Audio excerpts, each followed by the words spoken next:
So my dear friends, जैसा कि हम लोगों ने डिस्कस किया था कि नीट के लिए एक स्पेशल सीरीज हम स्टार्ट कर रहे हैं और एक लेक्चर जो है फर्स्ट लेक्चर में मैंने आपको बताया था कि नीट का प्रिपरेशन कैसे करना चाहिए, ये मोस्ट इफेक्टिव कैसे होगा, इसकी स्ट्रेटजी क्या होगी। तो उसमें मैंने एग्जाम्पल के लिए रोल ऑफ कॉन्क्वेस्ट 2SO4 को डिस्कस किया था। कॉन्क्वेस्ट 2SO4 और P2O5 का सेम रोल होता है, ये डिहाइड्रेटिंग एजेंट होता है। मैं इसको शॉर्ट में जो ऑलरेडी हम डिस्कस कर चुके हैं उसको शॉर्ट में बता देता हूं आपको कि यदि हम फॉर्मिक एसिड का रिएक्शन, ये फॉर्मिक एसिड है, कॉमन नेम इसका फॉर्मिक एसिड होता है, इसका रिएक्शन यदि आप कॉन्क्वेस्ट 2SO4 के साथ करोगे तो यहाँ से वाटर रिमूव हो जाएगा, कार्बन डाइऑक्साइड प्रोडक्ट मिलता है। और यदि इसमें एल्काइल ग्रुप प्रेजेंट है तो दो मॉलिक्यूल यूज करते हैं और इससे एनहाइड्राइड बनता है, एसिटिक एनहाइड्राइड। तो इससे CH3CO twice O product form होगा। और जैसे ये आपको पता है कि ये जो है ये क्या है, ये सुक्रोज है, चीनी है। चीनी में जैसे कॉन्क्वेस्ट 2SO4 डालते हैं तो इसमें कार्बन ब्लैक मिलता है और वाटर रिमूव हो जाता है। और ये जैसे क्लोरल है, क्लोरल का रिएक्शन यदि हम लोग क्लोरोबेंजीन से करते हैं तो DDT बनता है। और जब हम लोग थैलिक एनहाइड्राइड का रिएक्शन जब हम लोग फिनॉल के साथ करते हैं तो इससे फिनोल्फिलीन बनता है। ये ऑलरेडी हम लोग फर्स्ट लेक्चर में काफी डिटेल में डिस्कस कर चुके हैं कि उसमें वाटर कैसे रिमूव करेंगे, ये सब सारा प्रोसेस हम बता चुके हैं। तो उसी को मैंने दोबारा जो है, ताकि आप एक बार रिकैप कर लो और आप बार बार फर्स्ट लेक्चर पे जो है वो जरूर जाना। सीरीज का जो फर्स्ट लेक्चर है नीट के लिए, और नीट का जो स्पेशल सीरीज है इसमें मैं लेक्चर 1, लेक्चर 2, लेक्चर 3 करके दूंगा। आप कंफ्यूज मत होना, ये 12th का अलग है, नीट का ये अलग है। नीट के बच्चे 12th का रेफर कर सकते हैं, वो बेसिक है, और ये जो है ये आपका स्पेसिफिक है। ये स्पेशली जो है ये काफ़ी इफेक्टिव टूल्स है, ये आपको काफ़ी हेल्प करेगा। तो इस तरीके से हमने ये डिस्कस किया था कि कॉन्क्वेस्ट 2SO4 का क्या काम होता है। अब जो हमने फर्स्ट लेक्चर में नहीं किया था, क्योंकि उसको मैंने आपको समझाया था कि स्ट्रेटजी के हिसाब से एक रेफरेंस देके मैंने कॉन्क्वेस्ट 2SO4 को डिस्कस किया था। कुछ जो स्पेसिफिक है जो उसमें मैंने लेक्चर में डिस्कस नहीं किया था, जैसे सपोज यदि आप इथेनॉल को यूज करते हो और ये इथेनॉल जो है ये स्पेसिफिक रिएक्शन है। इथेनॉल का रिएक्शन यदि हम लोग कॉन्क्वेस्ट 2SO4 के साथ करते हैं और ये रिएक्शन यदि 40 डिग्री सेल्सियस टेम्परेचर पे होता है तो इससे CH3CHO 3 टाइम्स बनता है, ये प्रोडक्ट बनता है। इसको कहते हैं, इसका कॉमन नेम होता है पैराल्डिहाइड। तो और यदि आप 4 मॉलिक्यूल इथेनॉल का यूज करते हो, इसका CH3CHO का कॉन्क्वेस्ट 2SO4 के साथ, ये 0 डिग्री सेल्सियस टेम्परेचर पे रिएक्शन होता है। ये CH3CHO 4 टाइम्स बनता है, ये प्रोडक्ट बनता है मेटाल्डिहाइड कहते हैं इसको हम लोग। अब जैसे देखो 3 मॉलिक्यूल और 4 मॉलिक्यूल में बच्चों को नाम याद रखने में प्रॉब्लम होती है कि कब कंफ्यूज हो जाता है कि कब मेटाल्डिहाइड यूज करेंगे, कब इसका पैराल्डिहाइड यूज करेंगे। तो जब 3 मॉलिक्यूल है, जब मॉलिक्यूल कम है तो इंग्लिश अल्फाबेट के बाद का लेटर यूज होगा। जैसे MNOP है ना, MNOP, P बाद में आता है, M पहले आता है। तो जहां 4 मॉलिक्यूल है वहां पहला वाला लेटर मेटाल्डिहाइड यूज होगा, और जहां 3 नंबर है, लेस नंबर है, वहां पैराल्डिहाइड यूज होता है। अब आपको यदि इसका स्ट्रक्चर लिखना है तो ये स्ट्रक्चर आप इसको ऐसे लिख सकते हो। कार्बन का 4 एटम है ना, तो ये ऐसे यूज होता है। इसको हम लोग कहते हैं CH3CHO, CH3CHO, CH3CHO, और ये है CH3CHO, ये प्रोडक्ट है मेटाल्डिहाइड। और जब हम लोग इसमें 3 मॉलिक्यूल इसका स्ट्रक्चर लिखेंगे पैराल्डिहाइड का, तो इस तरीके से साइक्लिक टाइप से आप लिखोगे इसको, CCOOC, ये हो गया CH3CHO, ये CH3CHO, और ये जो है यहां लिख लोगे आप इसको CH3CHO। मतलब ये मॉलिक्यूल एक CH3CHO, यहाँ एक मॉलिक्यूल CH3CHO और एक मॉलिक्यूल CH3CHO। तो आपको याद रखना है कि 3 में जो है वो साइक्लिक टाइप का स्ट्रक्चर बनता है और 4 में जो है ये इसमें जो है बन रहा है, और ये 4 में जो है इसमें भी ये साइक्लिक कंपाउंड 4 स्ट्रक्चर मतलब 4 मॉलिक्यूल अटैच हो रहा है। जैसे कैसे ये CH3CHO CH3CHO है ना, उसके बाद ये CH3CHO और एक ये CH3CHO 4 मॉलिक्यूल बन गया। अब देखो यदि आप इसको एसीटोन में पास करोगे, ये सब स्पेसिफिक रिएक्शन है। स्पेसिफिक रिएक्शन ये डायरेक्ट जो है नीट में इस तरीके से क्वेश्चन पूछता है। जैसे मान लो आपको दे देगा CH3COCH3 और इसका रिएक्शन हो रहा है कॉन्क H2SO4 के साथ, तो वहां आपको एग्जाम में 3 मॉलिक्यूल दिया हुआ नहीं रहेगा। आपको ये खुद याद रखना है ये चीज। कुछ कुछ चीज जैसे मैंने बताया ये प्रैक्टिस के साथ हो जाता है। जैसे वाटर रिमूव करता है तो वाटर तो इसमें भी रिमूव होता है, तो ये प्रोडक्ट जो है ये इसमें ये बनता है CH3 ये प्रोडक्ट कहलाता है मेसिटिलीन और इसी का आईयूपीएक नेम होता है 135 ट्राइमिथाइल बेंजीन। तो जब आप 3 मॉलिक्यूल ऑफ एसीटोन को पास करोगे तो 3 मॉलिक्यूल ऑफ एसीटोन पास करने से जो है वो इसमें बनता है मेसिटिलीन। तो ये आपको याद रखना है। एसिटल्डिहाइड 2 अलग अलग केस में प्रोडक्ट बनाता है। 3 molecule forms paraldehyde, 4 molecule forms metaldehyde, 3 molecule of acetone forms mesitylene. अब जैसे हम लोगों ने डिस्कस किया था कि ये जो कॉन्क H2SO4 है ये काफी पावरफुल रिड्यूस मतलब ये डिहाइड्रेटिंग एजेंट है, वाटर रिमूव करता है। लेकिन यदि हम अमाइड यूज करते हैं जैसे RCONH2 है, RCNH2 अमाइड से अमाइड का रिएक्शन यदि हम करते हैं कॉन्क H2SO4 के साथ तो यहाँ ये वाटर रिमूव नहीं कर सकता है, यहाँ से वाटर रिमूव नहीं होगा, कॉन्क H2SO4 रिमूव नहीं कर सकता है। लेकिन जब हम कॉन्क H2SO4 की जगह P2O5 यूज करेंगे तो P2O5 acts as powerful reduce, ये डिहाइड्रेटिंग एजेंट होता है। हमने ऑलरेडी ये डिस्कस किया था कि कॉन्क H2SO4 या P2O5 जो है ये पावरफुल डिहाइड्रेटिंग एजेंट है। लेकिन ये जो कॉन्क H2SO4 है ये कंबाइंड स्टेट से वाटर रिमूव नहीं कर सकता। What do you mean by combined state? Combined state तो इसमें हम लोग क्या देख रहे हैं कि ये जो अमाइड है, अमाइड में कॉन्क H2SO4 यदि डालेंगे तो ये वाटर रिमूव नहीं कर सकता। लेकिन जब हम इसमें P2O5 यूज करते हैं तो इससे वाटर रिमूव होता है and you will gate cyanide RC triple bond N। इससे साइनाइड का फॉर्मेशन होगा और वाटर रिमूव होता है। उसी तरीके से जब हम एल्डोक्सिन का रिएक्शन करते हैं, व्हेन एल्डोक्सिन ये कहलाता है एल्डोक्सिन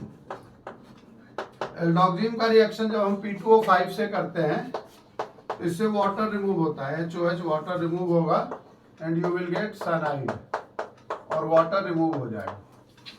लेकिन यदि इसमें आप कॉन्क H2SO4 यूज करोगे तो कॉन्क H2SO4 इससे वाटर रिमूव नहीं कर सकता, it can not remove water molecule.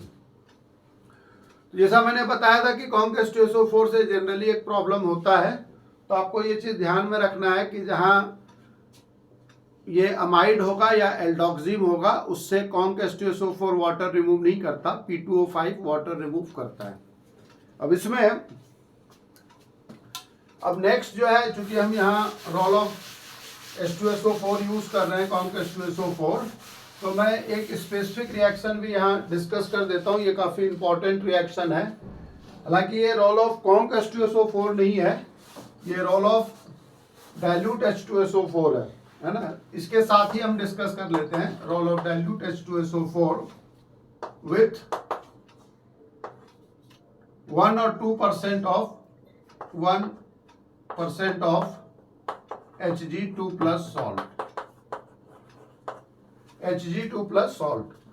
तो इसमें क्या होता है कि जब इथाइन का मतलब when alkyne reacts with water in presence of 20% H2SO4 and 1% Hg2 plus salt, या इसी को देखोगे आप एग्जाम में ऐसे नहीं लिख के, और it can be written as dilute H2SO4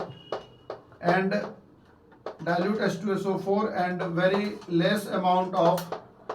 very less amount of Hg2 plus salt. यदि ऐसा दिया हुआ है प्रॉब्लम में, ये कहलाता है hydration of alkyne, hydration of alkyne. तो हाइड्रेशन ऑफ एल्काइन में क्या होता है कि जब हम इथाइन का रिएक्शन वाटर के साथ करते हैं तो इथाइन में ये ट्रिपल बॉन्ड पहले डबल बॉन्ड में चेंज होता है, H और OH फॉर्म होता है, इसको करते हैं हम लोग इनॉल।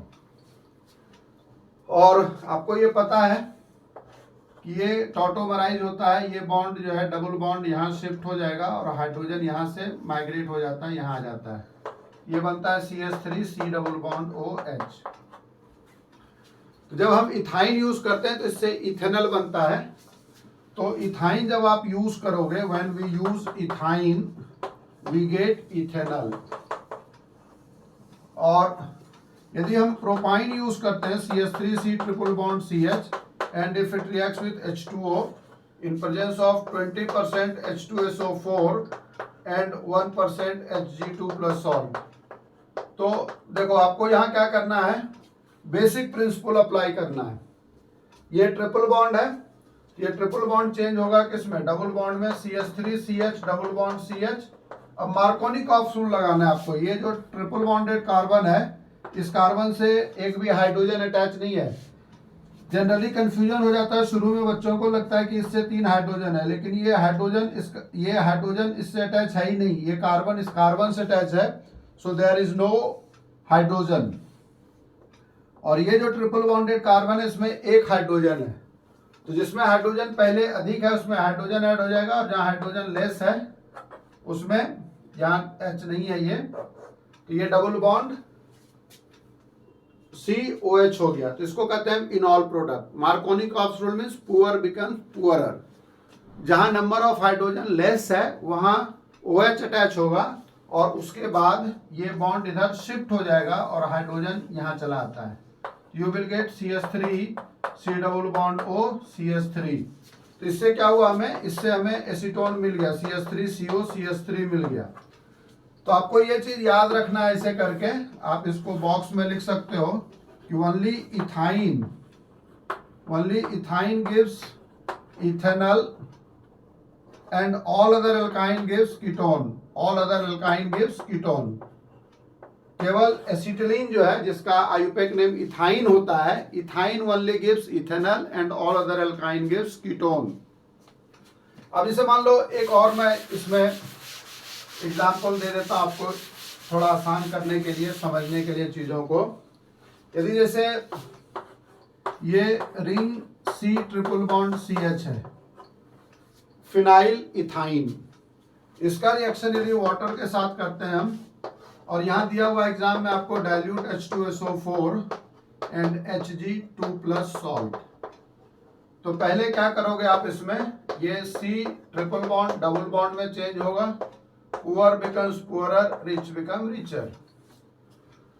अब यहाँ ये इनॉल फॉर्म है, ये यहाँ शिफ्ट हो जाएगा, ये बन जाएगा C double bond O CH3। इसका कॉमन नेम होता है, ये कहलाता है एसिटोफिनोन। इससे एसिटोफिनोन का फॉर्मेशन हो गया। तो हमने कॉम्क H2SO4 और P2O5 के रोल को पूरा डिटेल में डिस्कस कर लिया। अब मैं आपको सबसे इंपॉर्टेंट रिएजेंट जो है वो रोल ऑफ ग्रिग्नार्ड रिएजेंट बता रहा हूं। तो दूसरा रिएजेंट हम डिस्कस करेंगे, role of Grignard reagent. Second reagent क्या है, और ये सबसे ज्यादा इंपॉर्टेंट रिएजेंट है ऑर्गेनिक केमिस्ट्री में, role of Grignard reagent. Grignard reagent का इतना ज्यादा यूज है कि इसको ऑलमोस्ट हर एक चैप्टर में आप देखोगे कि ये कोई ना कोई रिएक्शन में या मेथड ऑफ प्रिपरेशन में यूज हो रहा है। और यही कारण है कि ग्रिग्नार्ड को ये रिएजेंट बनाने के लिए नोबेल प्राइज मिला था, और इसका एप्लीकेशन बहुत ज़्यादा ऑर्गेनिक केमिस्ट्री में होता है, RMGX। जैसे आपको पता है कि अल्काइल हैलाइड का रिएक्शन जब मैग्नीशियम के साथ करते हैं हम लोग ईथर मीडियम में, तो इससे जो है ग्रिग्नार्ड रिएजेंट बनता है। So Grignard reagent is most important tools for preparation of most of the organic compounds। तो एक रिएक्शन देखो जो मैं आपको काफी डिटेल में एनालिसिस करने के बाद मैंने देखा कि ये हर एक चैप्टर में यूज होता है। तो ये रिएक्शन मैं आपको बता रहा हूँ जो एक जगह लिखा हुआ कहीं नहीं मिलेगा। हर एक चैप्टर में बच्चों को पढ़ना पड़ता है, याद करना पड़ता है। ये मैं ट्रिक्स बता रहा हूँ आपको कि क्या करना है कि when Grignard reagent reacts with active hydrogen containing compound,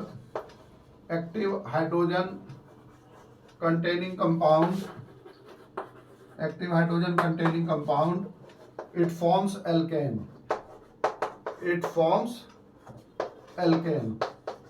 जब हम लोग ग्रिग्नार्ड रिएजेंट का रिएक्शन किसी भी एक्टिव हाइड्रोजन कंटेनिंग कंपाउंड से करते हैं। अब हम लोग डिस्कस करेंगे what do you mean by active hydrogen containing compound. Active hydrogen containing compound वो होता है यदि हम उस कंपाउंड का रिएक्शन किसी बेस मेटल के साथ, सोडियम के साथ या पोटासियम के साथ करेंगे, तो यदि वो कंपाउंड हाइड्रोजन गैस इवॉल्व करता है, हाइड्रोजन गैस लिबरेट करता है, इसका मतलब है कि उस ऑर्गेनिक कंपाउंड में या उस इनऑर्गेनिक कंपाउंड में या जो भी हम केमिकल सब्सटेंस लेते हैं उसमें एक्टिव हाइड्रोजन प्रेजेंट है। एसिडिक हाइड्रोजन डिफरेंट है, बेसिक हाइड्रोजन डिफरेंट है, लेकिन जो भी रिप्लेसेबल हाइड्रोजन होगा, चाहे वो एसिड का हाइड्रोजन हो या बेस का हाइड्रोजन हो, that is called active hydrogen.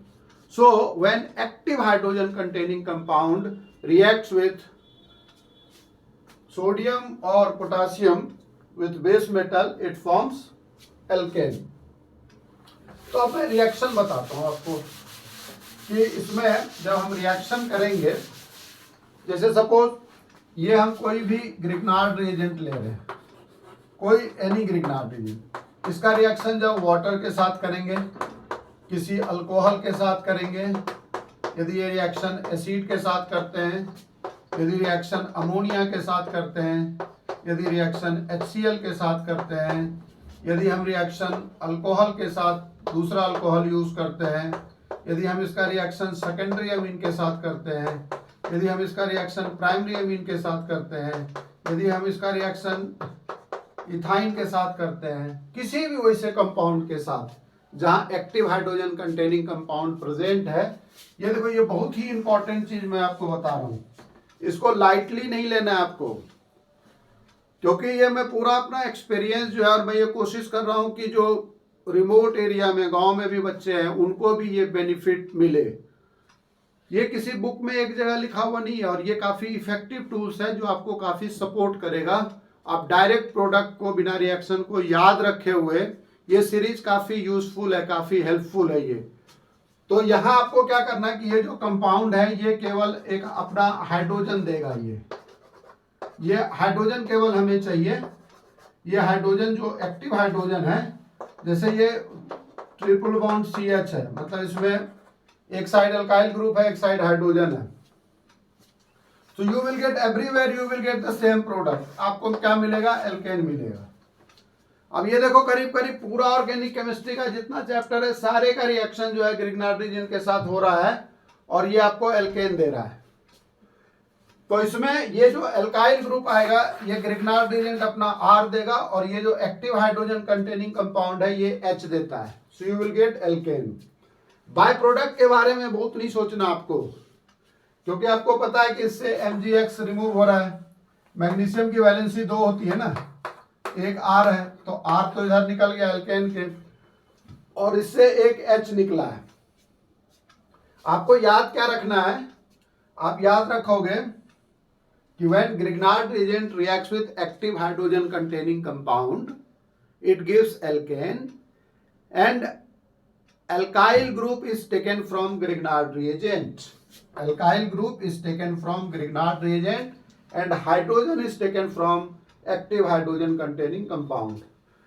इसमें और सारे मॉलिक्यूल, बहुत सारे मॉलिक्यूल ले सकते हैं हम लोग, फिनॉल भी ले सकते हैं, बहुत सारे मॉलिक्यूल ले सकते हो आप इसमें, जहां active hydrogen containing compound present है। तो इससे क्या हुआ? एल्केन बन गया। अब बाय प्रोडक्ट क्या बनेगा? तो देखो, जैसे यहां से H हट गया, तो मैं अब बाय प्रोडक्ट की बात कर रहा हूं। यहां OMgX यहाँ H निकल गया तो Mg का एक वैलेंसी OH से तो पहले है, यहाँ X है ऑलरेडी। उसी तरह से ये Mg है, ये X पहले से अटैच है, यहाँ OR डैश है। इसी तरीके से ये बाय प्रोडक्ट जो है वो रिमूव होता चला जाएगा। तो अब मैं ये I can hope that you will able to understand the concept and you will able to apply those concepts, those principles when we solve the problems. तो ये ग्रिग्नार्ड रिएजेंट का पहला रोल हुआ। अब जैसे बहुत बच्चे पूछते हैं इसमें कि सर हमें कैसे पता चलेगा कि एक्टिव हाइड्रोजन कंटेनिंग कंपाउंड है या नहीं है। तो अब जैसे मैंने क्या बोला आपको कि जैसे जो भी कंपाउंड, जैसे इसके साथ हमने रिएक्शन कराया था, तो active hydrogen compound containing compound को पहचानने का क्या तरीका है। So what do you mean by active hydrogen containing compound. Active hydrogen containing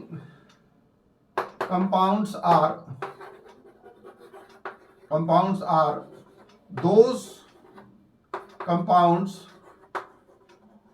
which when reacts with, which on reaction with base metal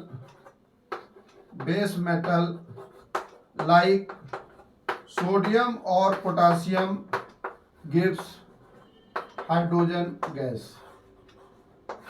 जैसे ये सब कंपाउंड है, इसका रिएक्शन यदि आप सोडियम और पोटासियम के साथ करोगे तो ये हाइड्रोजन गैस देगा।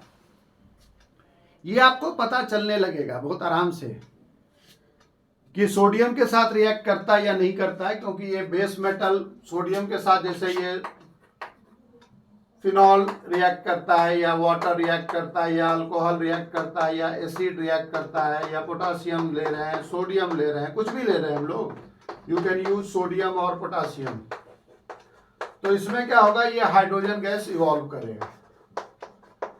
इसको मैं एक एग्जांपल से बता देता हूं कि आप कैसे पता करोगे कि इसमें हाइड्रोजन, एक्टिव हाइड्रोजन नहीं है। जैसे ये तो हमने ले लिया कि इसमें है। अब जैसे सपोज हम मीथेन का रिएक्शन करते हैं, मीथेन का रिएक्शन सोडियम से करते हैं, तो ये रिएक्शन, ये प्रोडक्ट कंपाउंड नहीं बनता है। अब ये तो बेसिक चीजें हैं ना। मीथेन आपको पता है ये एल्केन है, पैराफिन्स कहते हैं, ये लीस्ट रिएक्टिव होता है। एक्टिव हाइड्रोजन कंटेनिंग कंपाउंड का मतलब ये नहीं हुआ कि जहां भी हाइड्रोजन होगा वो सारे एक्टिव हाइड्रोजन होंगे। एक्टिव हाइड्रोजन वही होगा ना जो हाइड्रोजन रिमूव हो सकता है, रिप्लेस हो सकता है, और सोडियम के साथ रिएक्ट करने के बाद हाइड्रोजन गैस इवॉल्व करता है। जैसे दूसरा एग्जांपल लेते हैं हम, ये फॉर्मल्डिहाइड है, इसका रिएक्शन सोडियम से करेंगे। यहां देख लो आपकी ये पाई बॉन्ड कैरेक्टर है, तो ये रेजोनेंस स्टेबलाइज स्ट्रक्चर है, तो ये कैसे रिमूव करेगा, ये रिमूव कर ही नहीं सकता इससे। तो आपको पता चल जाएगा ये कि ये इसमें एक्टिव हाइड्रोजन नहीं है।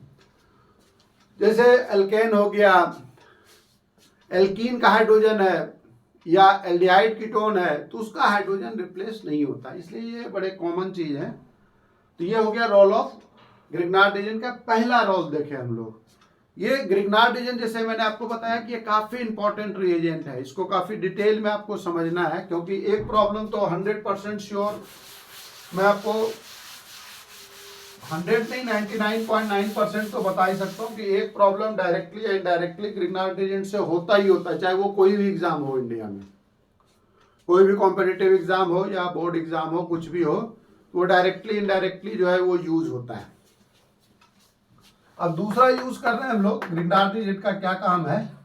तो सेकंड लिखो आप, when Grignard reagent reacts with carbonyl group containing compound C double bond O, carbonyl group containing compound aldehydes and ketones,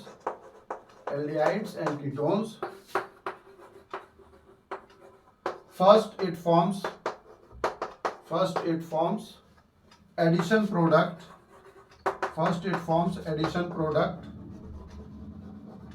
which on hydrolysis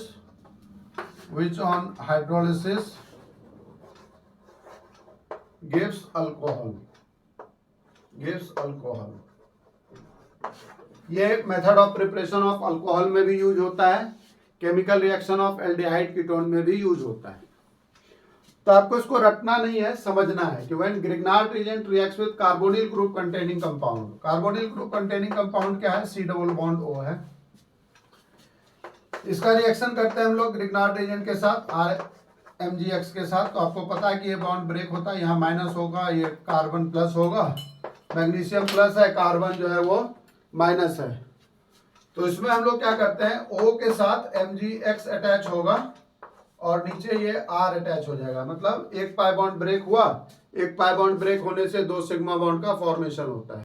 इसमें हम लोग क्या देख रहे हैं कि ये कार्बोनिल ग्रुप कंटेनिंग कंपाउंड है और इसका रिएक्शन जब करते हैं हम लोग तो इससे जो है पहले एडिशन प्रोडक्ट बनता है और एडिशन प्रोडक्ट से अल्कोहल का फॉर्मेशन होगा। जैसे ये C डबल बॉन्ड O है, इसका रिएक्शन हमने RMgX के साथ किया तो O के साथ, जैसे आपको मैंने बताया कि ये माइनस होता है, ये प्लस होता है, ये मैग्नीशियम प्लस है, R माइनस है, तो ऑक्सीजन के साथ MgX अटैच होगा और यहाँ R, इसको कहते हैं एडिशन प्रोडक्ट।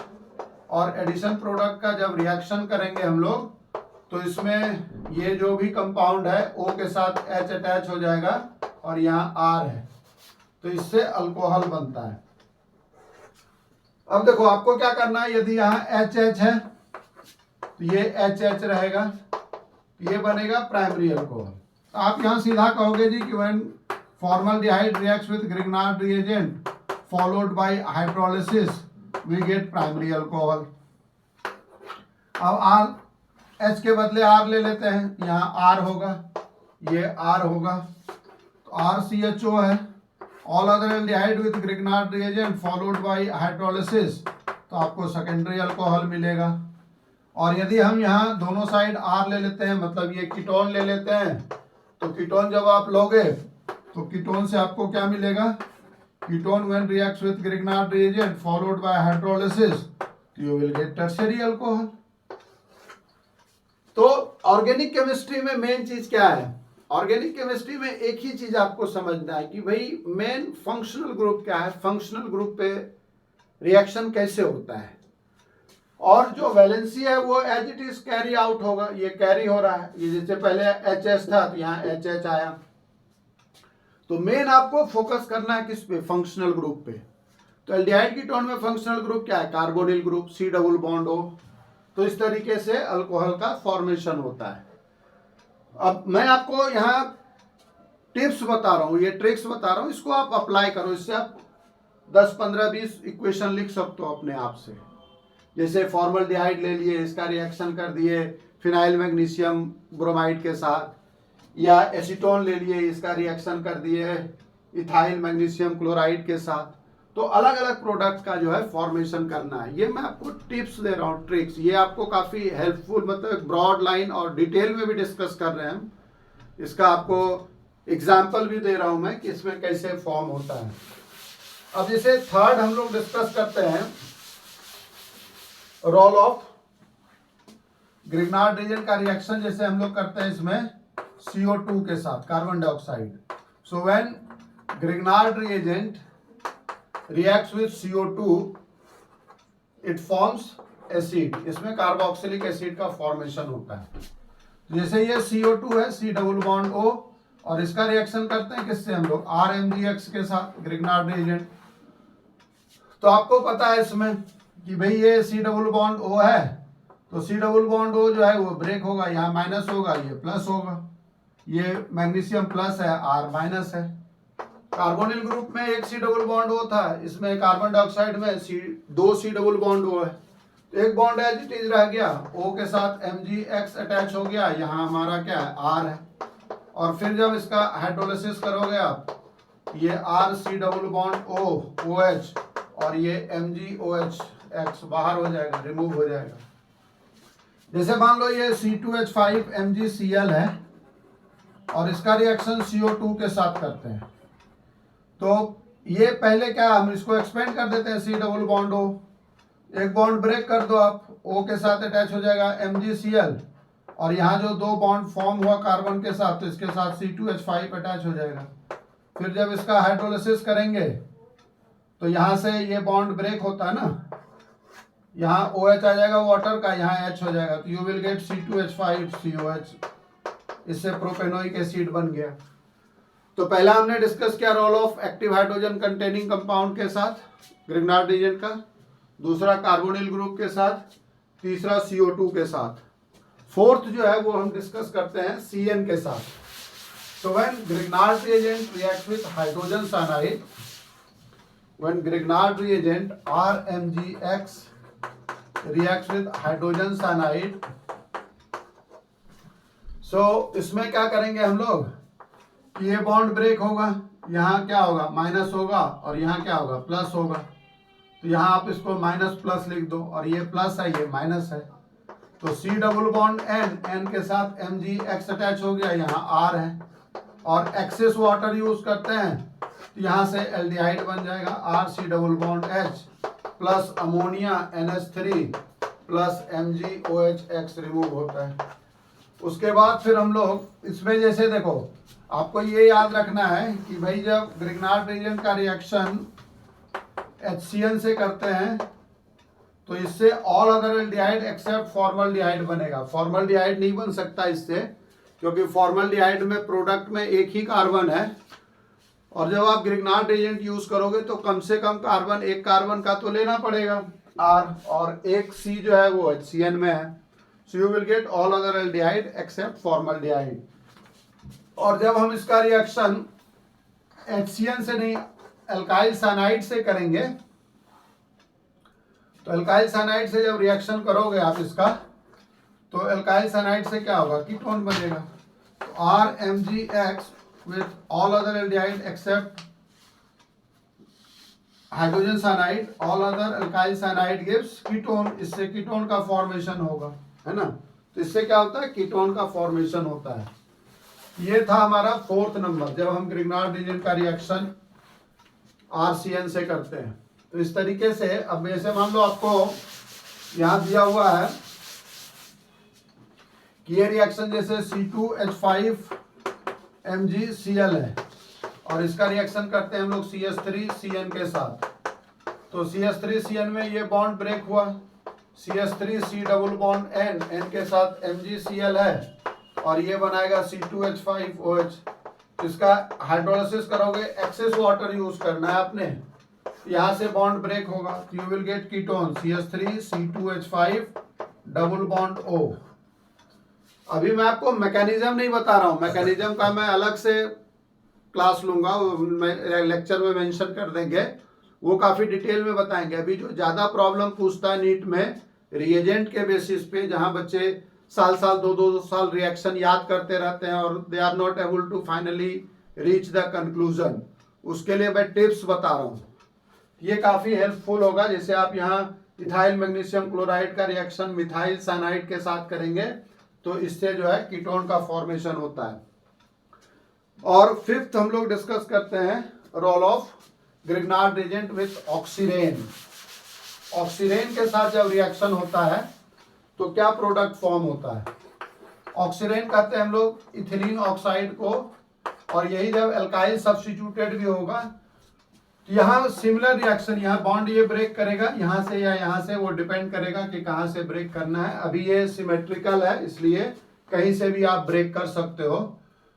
तो इसमें जैसे सपोज हमने पहले ये बॉन्ड को ब्रेक किया है ना, बॉन्ड सपोज मैं इसको कहीं से भी, अभी इसको यहाँ से ब्रेक कर रहे हैं, यहाँ से ब्रेक करेंगे तो ये हो गया CH2, ये CH2 एज इट इज है और O है यहाँ, तो O के साथ MgX अटैच होगा।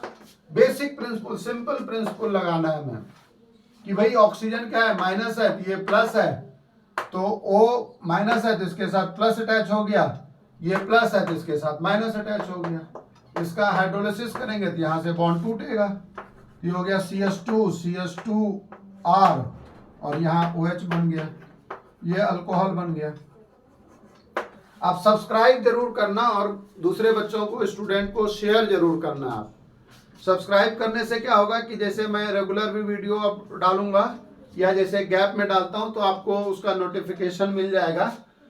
जैसा कि मैंने शुरू में स्ट्रेटजी बनाया कि शुरू में 2-3 लेक्चर को थोड़ा सा शॉर्ट रख के, मतलब 40-45 मिनट्स का रख के, अब जैसे ग्रिग्नार्ड रिएजेंट का 1-2 रिएजेंट जो और रिएक्शन है वो मैं नेक्स्ट लेक्चर में डालूंगा, तो उससे क्या होगा कि ये पूरा रिवीजन भी उसमें शॉर्ट में करा दूंगा, जैसे मैंने कॉन्क H2SO4 के केस में कराया, और फिर इसको कंक्लूड करके फिर जो मैंने आपको सिस्टमेटिकल एक चार्ट दिया है कि 17 रिएजेंट है उसमें या 18 है, तो 1 बाय 1 हम उसको उसी को फॉलो करेंगे पहले रोल ऑफ रिएजेंट के बेसिस पे। फिर मैं आपको मैकेनिज्म बताऊंगा, फिर आइसोमरिज्म, मतलब जो मोस्ट इंपॉर्टेंट टॉपिक है उसको पहले बता रहा हूं, फिर धीरे धीरे धीरे धीरे उसको हम सारे सिलेबस को कवर करेंगे। सो हम एक्सपेक्ट करते हैं कि आपको ये सीरीज काफी हेल्पफुल होगा। बहुत बच्चों ने बोला भी है कि सर जल्दी आप स्टार्ट कीजिए क्योंकि नीट का पेपर भी आने वाला है। तो आप सब्सक्राइब जरूर करना, लाइक और कमेंट जरूर करना। तो फिर हम लोग नेक्स्ट लेक्चर में मिलते हैं। See you in the next lecture my dear student. आप स्टडी करना, प्रॉपर करना और काफी मेहनत करके करना इसको। See you in the next lecture.